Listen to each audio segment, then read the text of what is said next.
die see en dit gehoorsaam. Hy beveel en dit geskied. Hy heers oor die sterre, son en maan. Sy genade ondeurgrondelik en verniet. Daar was ongelowige mense, so bestaan hulle nog vandag, maar teen hulle wil en teen hulle wense, herdenk ons nog almal hier die dag, want die heiland is gebore in 'n stal in Bethlehem, en al wat knie is sal nog voor hom buig, om die eer en pryse te sing met jubelende stem.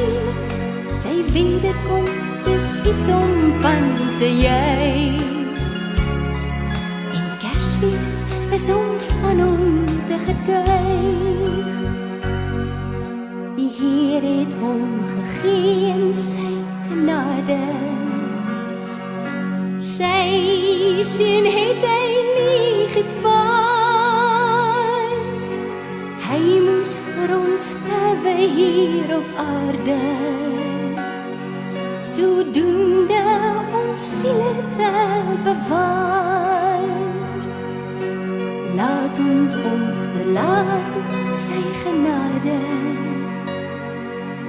Onbeskryflik is sy goed, hy het duur betaal vir al ons sonde.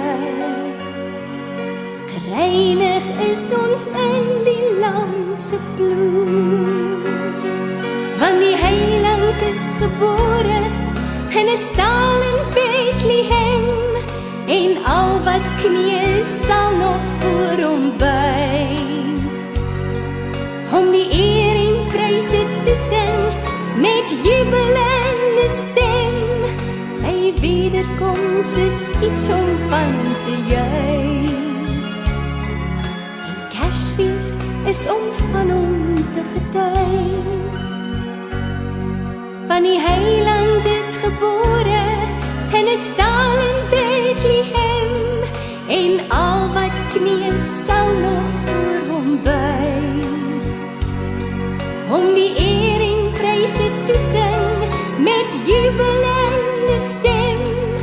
Sy wederkoms is iets om van te juig, en Kersfees is om van hom te getuig. Kersfees is om van hom te getuig. Kersfees is om van hom te getuig.